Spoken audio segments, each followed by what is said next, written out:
El 19 de abril de 1996, hace ahora 20 años, la ETA intentó asesinar a José María Aznar. eh, lo hizo echando mano de 20 kilos de amonal y 20 kilos también de tornillos.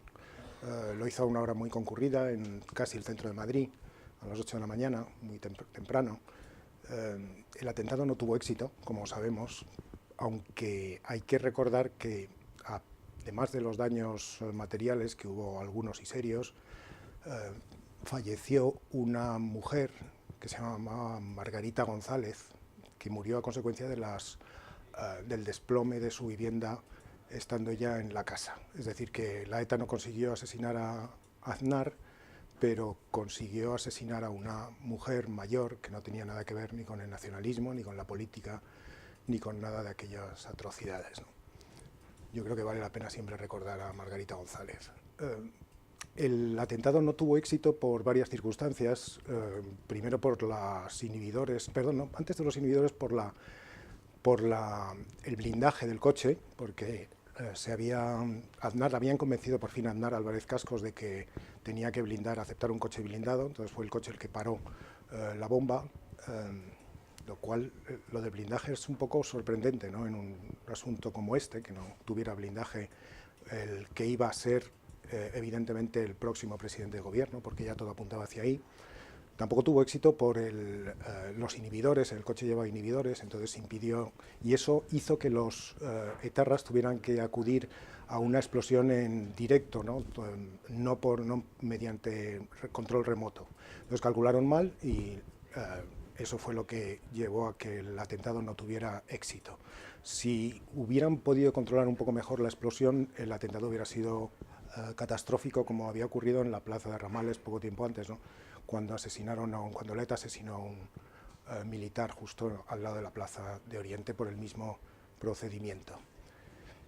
El atentado no ocurrió, y vale la pena preguntarse qué es lo que hubiera podido ocurrir si el atentado hubiera tenido... Bueno, el atentado ocurrió, pero no tuvo éxito, y vale la pena preguntarse qué es lo que hubiera ocurrido, ¿no? En primer lugar, el PP se hubiera visto descabezado, y esto es muy importante, ¿no? Porque el PP entonces era Aznar. Aznar era el nervio, era el cerebro y era la columna vertebral y el músculo del PP, era el que lo había reconstituido.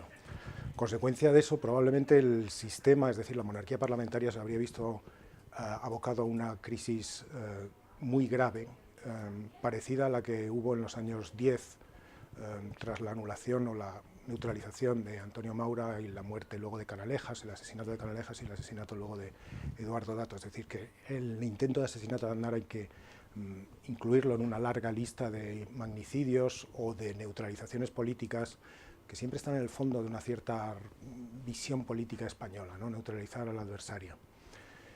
Y luego también probablemente hubiera tenido consecuencias en la política antiterrorista, porque Aznar había diseñado ya la política antiterrorista y la tenía muy clara, ¿no?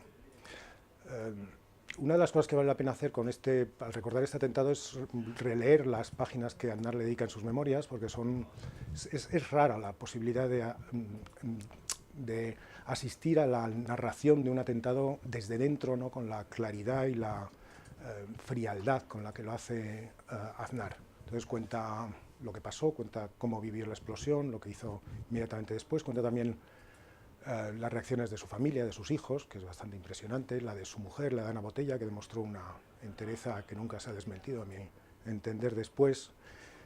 Y cuenta también o plantea algunas preguntas que entonces nos hicimos muchísimos, y hay gente que se sigue haciendo, ¿no? ¿Cómo es posible que en el centro de Madrid, o casi en el centro de Madrid, los terroristas pudieran actuar con tanta libertad durante tanto tiempo como lo hicieron?